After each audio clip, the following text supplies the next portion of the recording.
Salam, dəyərli fiziki tərbiyə müəllimləri və müəllimlər işə qəbuluna imtahana hazırlaşan müdavimlər, namizədlər, xoş gördük sizləri. Növbəti 50 sualın izahına baxacağıq birlikdə. Eyni zamanda bizim sürət qruplarımıza qoşulmaq üçün bizim nömrəmiz var. Sosial şəbəkələrdə burada da qeyd edirəm. 10.000-ə qədər sınaq testi işləmək istəyirsinizsə və hər axşam imtahana kimi hər gün olan Zoom proqramı ilə canlı keçirilən dərslərdə iştirak edib sual-cavabda iştirak etmək istəyirsinizsə bu nömrəyə yaza bilərsiniz. 51-ci suala baxaq. Gimnastika divarının reykası üzərində dayanaraq pəncənin ön hissəsi üzərində qalxıb enmə, yayvari hərəkətini pəncənin müxtəlif vəziyyətlərində yerinə yetirmək hansı hərəkət qabiliyyəti inkişaf etdirir? Burada müəllimlər görürsünüz ki, gimnastika divarının reykası üzərində dayanıb pəncənin ön hissəsi üzərində qalxıb enmə hərəkəti edir müəllimlər. Burada təbii ki, olacaq qüvvə qabiliyyəti A bəndi. İkinci suala baxırıq. Əşya və hadisələrin birbaşa hiss üzvlərinə təsiri ilə insan şuurunda əks olunmasıdır. Bu, deməli deyir, əşya və hadisələrin birbaşa hiss üzvlərinə təsiri ilə insan şuurunda əks olunması bu hiss və qavranmadır. Bəzən müəllimlər yaddaşla qarışdırırlar bu tərifi. Yaddaş ayrıdır. Yaddaş fikir, obraz və əvvəllər öyrənilmiş hərəkətlərin yaddaşda saxlanılması və lazımi zəruri vəziyyətlərdə insan beynində, belə deyək də, əvvəllər öyrənilmiş hərəkətlərin yaddaşda saxlanılması və zəruri olan hallarda icrası ilə əlaqədar bir psixi prosesdir. Yəni lazım olanda zəruri hallarda biz yadımızı salırıq. O yaddaşdır. Bunu qarışdırmayın. 53-cü testə baxırıq. Qısa məsafələrə qatışda məsafənin əsas hissəsini təşkil edir. Bu hissənin əvvəlində idmançı maksimal sürət əldə etməyə və onu bütün məsafə boyu saxlamağa çalışır. Gövdənin irəliyə maili əyilməsi cüzüdür. Baxın müəllimlər, sualın cavabı imtahanda da diqqətli olun. Bəzən sualın cavabı elə sualın özündə şərtində olur. Baxın, deyir məsafə boyu saxlamağa çalışır. Burada cavab hansı olacaq? 3-cü faza. Start, qısa sürətlənməsi, məsafə boyu qatış, finiş etmə. Bilirik ki, qısa məsafəli qatışların 4 fazası var. Burada cavab C-dir. 54. İnsan qüvvəsinin əzələlərinin gərginləşdirilməsi ilə xarici müqaviməti dəf etmək və yaxud ona qarşı dayanma bacarığı kimi xarakterizə olunur. Təbii ki, qüvvə qabiliyyəti.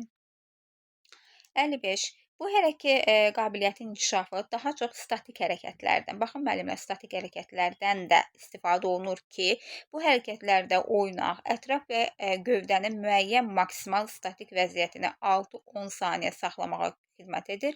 Hərəkətlərin icra ardıcılığı qüvvə və əzələlərin boşaldılması istiqamətli hərəkətlərlə növbələşdirilir.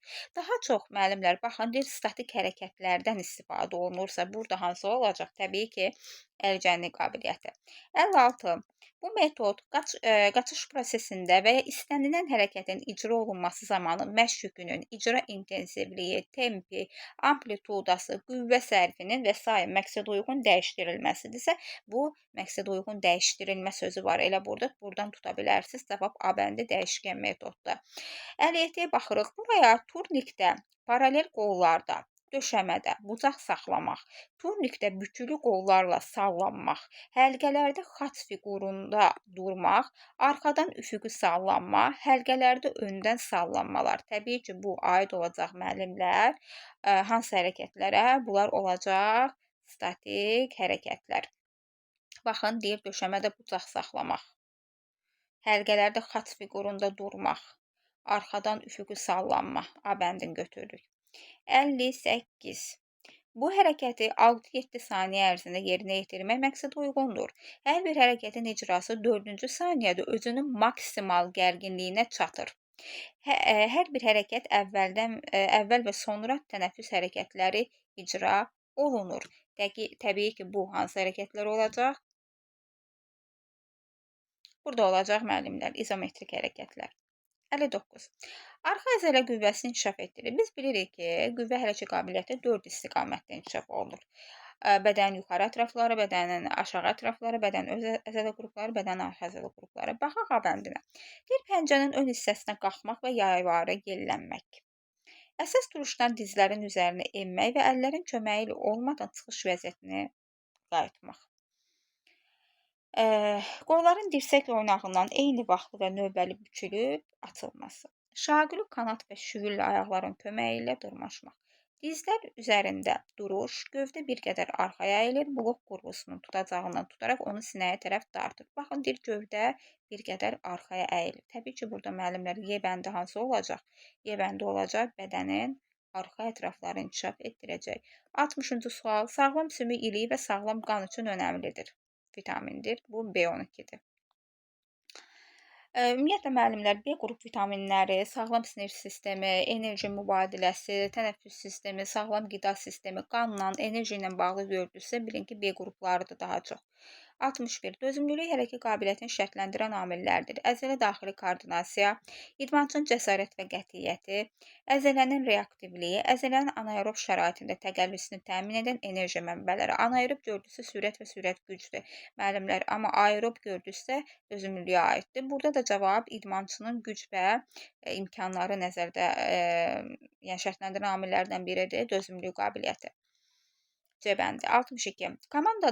Bu komandada idmançı qıçların azacıq açılması hesabına çanaq çiyinlərdən bir qədər yuxarıya qaldırılır. Bədənin ağırlığı yuxarıya, irəliyə aparılır. İdmançı qaçışa tez, gecikmədən əlverişli vəziyyət alır. Elə əlverişli vəziyyət gördünüzsə, siz götürürsünüz nəyi? Bilirik ki, qısa məsafəli qaçışlar neçə komanda ilə icra olunur? 3 komanda ilə start, diqqət, marş.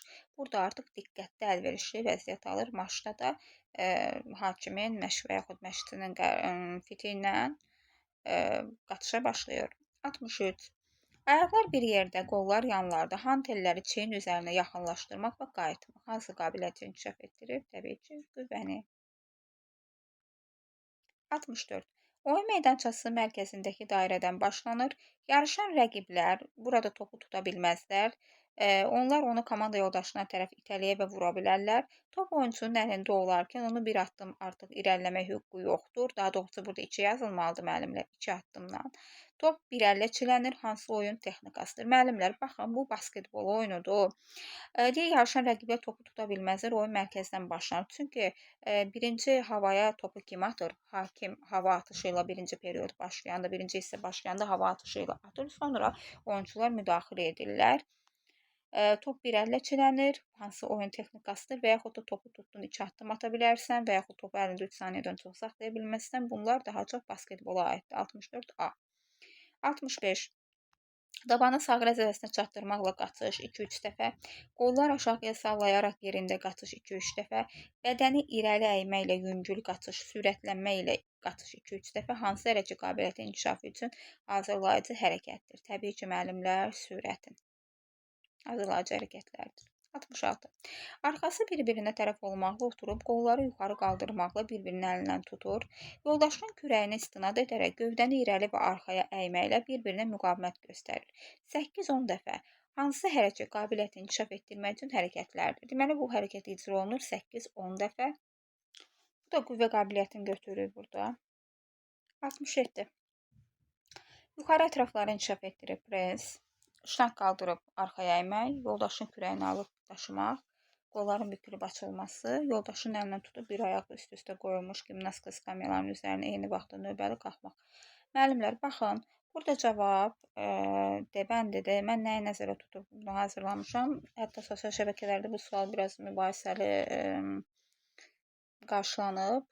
Çünki əksəriyyəti bilmirlər hərəkət qabiliyyəti. Yəni istəyir ya asan, orta, çətin səviyyədə necə tez paylaşsan paylaş, o səhvi görmək istəyən görəcək. Yəni o qədər qəlbi qara insanlar var ki, düzdə belə səhv axtarırlar. Yəni nə etsək də o müəllimlərin işinə yaraya bilmirik.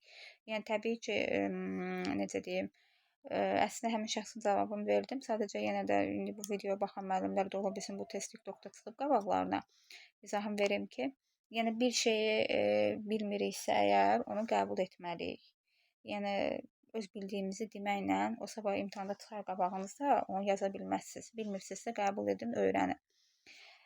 Qolların bükülüb açılmasıdır, gövdənin bükülüb açılması, ayaqların bükülüb açılması. Bunlar hamı qüvvə qabiliyyətidir. Mən əgər desəydim ki, şnaq qaldırıb arxaya əymək, müəllimlər. Hə, şnaq qaldırıb arxaya əymək götürərdik biz arxa əzələ qrupları. Niyə? Ağır çəkili daşlardan şnaq qaldırmaqdır. Qaldıranda bədən arxaya gedir. Birbaşa arxa əzələ qrupları inkişaf olunur. Məntiqi fikirləşin bunları. Amma burada pres ön ətraflarda, şlaq qaldırıb arxa əymək, arxa ətraflarda, yoldaşın kürəyini alıb daşımaq, aşağı ətraflarda, ağırlıq aşağı ətraflara düşdüyünə görə, burada qolların bükülüb açılması yuxarı ətraflardır müəllimlər. Qolların. Mən fərqi yoxdur, dayaqda da yaza bilərdim, turnikdə və yaxud paralel qollarda, dayaqda qolların bükülüb, elə də yaza bilərdim. Amma ki, qolların bükülüb açılmasını biz götürürük nə? Yuxarı ətraflar. Sonra 68. Futsal oyununda hansı hal üzrə olunan zaman məsafə daha az saxlanılır? Mübahisəli top, deməli, yan xəttdən top oyuna daxil edəndə, küncdən zərbə zamanı, başlanğıc zərbəsi zamanı, sərbəst zərbə zamanı.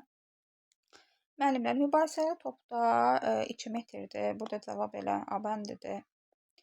Yan xəttdən topu oyuna daxil edəndə 5 metr məsafə saxlayırlar. Küncdən zərbə zamanı da 5 metrdir. Başlanğıc zərbə zamanı 3 metrdir. Sərbəst zərbədə o qaydanın pozulduğu yerdən başlanılır. Eyni zamanda cavab burada olur A bəndi. Ən az məsafəni soruşur. 69. Çeviklik qabiliyyəti əsasən hansı funksional sistemlərin qarşılıqlı fəaliyyətindən asılıdır? Həzm sistemi və mərkəzi sinir sistemi, mərkəzi sinir sistemi və dayaq hərəkət aparatı, mərkəzi sinir sistemi və tənəffüs sistemi, mərkəzi sinir sistemi və əzələ sistemi və dayaq hərəkət aparatı.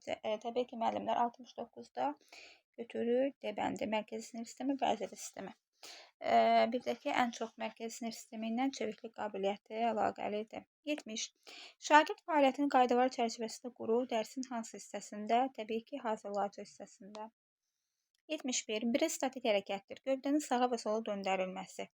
Əlin köməyi ilə baş üzərində duruş, başın yanlara əyilməsi, qolların dairəvi hərəkəti, gövdənin bükülüb açılması.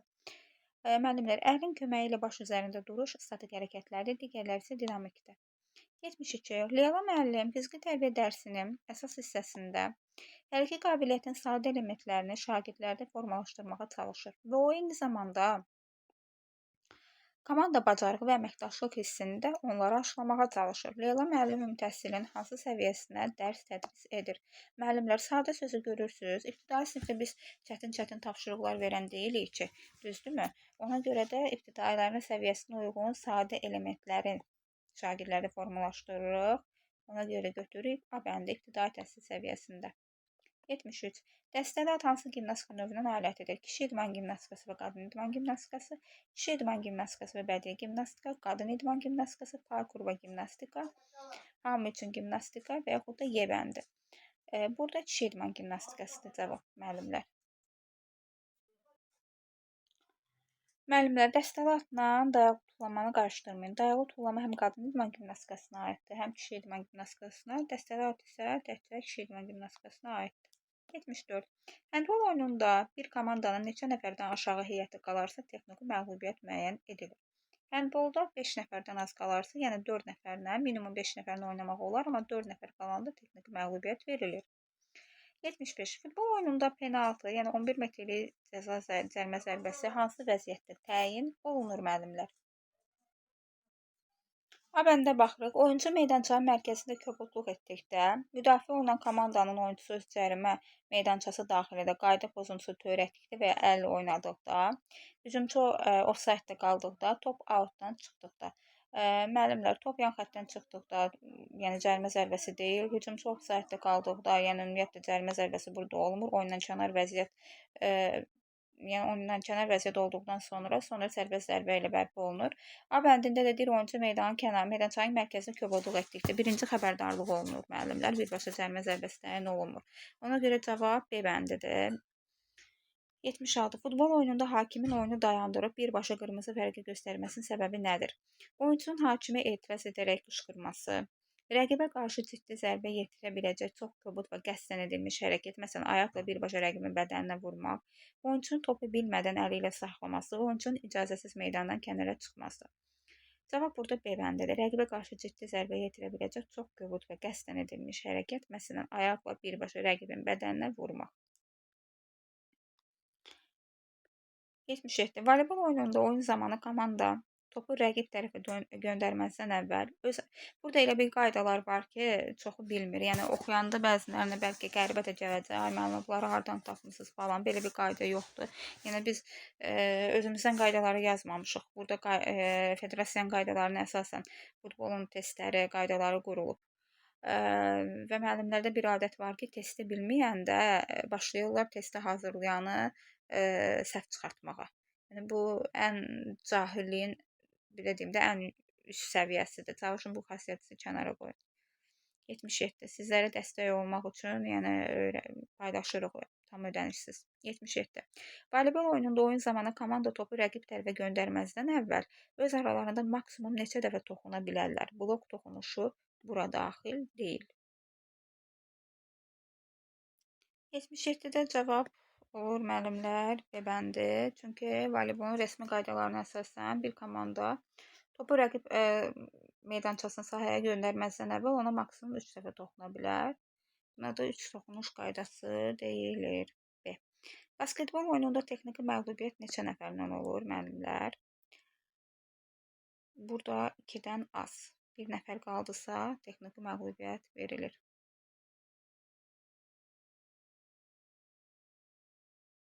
79. Şahmat oyununda hansı vəziyyət qala qurma, rokirovka etmək olar? Şahın gedəcəyi son xanı rəqib fiqurunu hücum altındadırsa, şaha həmin gedişdə şah elan edilibsə, zərbə altındadırsa, şah və qala qurma ediləcək top oyunun əvvəlində heç bir tərpənməyibsə, araları boşdursa, şah daha əvvəl hərəkət edib yenidən öz xanasına qayıdıbsa, şah və qala qurma ediləcək top oyunun əvvəlindən bəri heç tərpənməyibsə və araları boşdursa. Burada cavab C bəndidir. 80. Şahmat oyununda fiqurların hərəkət qaydaları haqqında hansı fikir yanlışdır? Fil yalnız diagonal xanalar üzrə hərəkət edir. Top yalnız şagül və üfüqi xanalar üzrə hərəkət edir. At el hərfi formasında hərəkət edir və digər fiqurların üzərindən vura bilir. Vəzir yalnız at kimi hərəkət edə bilir, digər fiqurlar kimi düz və ya diagonal gedə bilir. Cavab burada D bəndi də yanlış. Çünki vəzir yalnız at kimi hərəkət edə bilir, fikri yanlışdır. Digər fiqurlar kimi düz və ya diagonal gedə bilmir. Bu da yanlışdır. Çünki vəzir hər 3 xətt üzrə gedə bilir. 81. Badminton oyununda servis vurularkən hansı qayda mütləq əməl olunmalıdır? A. Top mütləq baş səviyyəsindən yuxarıda vurulmalıdır. Top, yəni valan nəzərdə tutulur. Servis quran oyuncu topa raketka ilə bel xəttindən aşağıda alt tərəfdən vurmalıdır və top rəqibin çarpazındakı servis zonasına düşməlidir. Servis zamanı qaçaraq zərbə vurulmalıdır. Servis mütləq tora toxunaraq keçməlidir. Digərlər hamı yanlışdır. B bəndi doğrudur. 82. Şəkildə göstərilən alət hansıdır? Dəstəvat, dayaqlı tullanma, batut, damlik, akrobatika cığırı. Cavab burada müəllimlər B bəndidir, dayaqlı tullanma. 83. Basketbol oyununda xal sistemi ilə bağlı hansı fikir yanlışdır? Cərimə atışı xəttindən vurulan hər dəqiq top 1 xal sayılır. 3 xallıq qövsün daxilindən oyun əsnasında vurulan hər top 2 xal sayılır. 3 xallıq qövsün xaricindən vurulan hər top 3 xaldır. Meydançanın mərkəzinə vurulan qol avtomatik 5 xal sayılır. Müəllimlər, D bəndi yanlışdır. 5 xal deyilən bir şey yoxdur. 84. Olimpiya bayrağı haqqında verilən fikirlərdən hansı səhvdir? Bayraq ideyası 1912-ci ildə Pierre de Coubertin tərəfindən irəli sürülüb. Bəli, düzdür. Bizdən səhv istəyir. Ağ ipək parçadan hazırlanan bayrağın ölçüsü 3-2-dir. Bu da düzdür. Bayraq ilk dəfə 1916-da dalğalanmalı olsa da, müharibə səbəbindən 1920-də dalğalandı. Bəli, düzdür. Üzərindəki 5 halqa 5 qitə idmançıların birliyini simvolizə edir. Bəli, düzdür. Bayrağın rəsmi təqdimatı Amsterdam Hollandiya Olimpiyadasında baş tutmuşdur. Yanlışdır. Bayraq ilk dəfə 1920-də Antwerpen, Belçika şəhərində dalğalanmışdı. 85. 2024 Olimpiya oyunlarında Azərbaycan taekvondo və boks idman növü üzrə hansı dəyərlərdə medal qazanmışdır? Azərbaycan müəllimlər, deməli bilirik ki, 2024-də 7 medal qazanıb, 2 qızıl, 2 gümüş, 3 bürünc. Hidayət Heydərov, Zəlim Qatsiyev hər ikisi judo üzrə qızıl qazanıb. Gümüş qazananlar Qaşım Maqamedovdur, taekvondo ilə məşğuldur. Alfonso Damangöz də boksla məşğuldur. Hər ikisi gümüş qazanıb. Deməli biz burada gümüş götürəcəyik. Həm taekvondo, həm boks üzrə. Alfonso Damanquez'dən Qaşın Maqamedov. Bürünc medalda 3 medal qazanmış o Magomedxan Magomedov, Georgi Meşvildişvili, Həsrət Cəfərov 3 bürünc. 86. Sağlamlığın səviyyələri və onların xüsusiyyətləri ilə bağlı verilmiş uyğunluğu müəyyən edin. Birinci baxır, bioloji sağlamlıq baxaq hansıdır? Xəstəlik və fiziki qüsurlardan qaldırılması və profilaktikası özündə əks etdirir. Bu şəxsi sağlamlıqdır. 3-də adı. Sosial sağlamlıq insanın təhsildə, işdə və cəmiyyətdəki ictimai varlıq dərəcəsini əks etdirir. 2-də olacaq C. Qaldı nə burada? 1-də bioloji sağlamlıq orqanizmin özünü tənzimləyən sistemlərin ahəngdar işinə əsaslanır. 1-də də B. Cavab A. 87. Düzülüş zamanı məsafə və intervalın artırılması ilə əlaqədar şagirdlərin fəaliyyətidir. Məsafə və interval artırılırsa müəllimlər bu nə olacaq? Bu seyrəlmə olacaq. 1-də A. Seyrəlmiş düzülüşdə məsafə və intervalı azaltmaqla əlaqədar şagirdlərin fəaliyyəti. 2-də sıxlaşma. Məsafə və interval azalırsa sıxlaşmadır. 2-də olacaq C. 1-də A, 2-də C. Digər variantlar çıxdı. Hansı qaldı? 3-də də bölünmənin əksinə olan hərəkətdir. Bölünmənin əksinə olan hərəkətdir. 2 və ya daha çox sıra eyni bir sırada birləşir. Burada bölünmənin əksinə olan müəllimlər bölünmə yox, birləşmə yazılmalıydı. Səhvən yazılıb. Bölünmənin əksinə birləşmədir. 2-də də olacaq. Daha doğrusu 1-də A, 2-də C, 3-də B. A bəndi. 88. Hər hansı idman növündə hərəkətin yarış şəraitinin tələblərinə müvafiq rejimdə icrası zamanı təzahür etdirilir. Xüsusi dözümlülük. Hər hansı idman növündə hərəkətin yarış şəraiti varsa xüsusi dözümlülükdür. 89. Voleybol oyununda yer dəyişmə zamanı bir nömrəli oyuncu neçə nömrəyə gəlir? 1, 6-ya keçir müəllimlər. 6 nömrəyə. Basketbol oyununda rəqibə meydançasından hücum üçün neçə saniyə ərzində keçməlidir? 8 saniyə. Amma hücuma 24 saniyə vaxt verilir. Rəqibin meydançasına keçmək üçün 8 saniyə cəbəndir. 91. 91-də şahmata aiddir. Şahmat dövləsinə diqqətlə baxın. Qaranın şahı hansı xanadadır? Baxaq.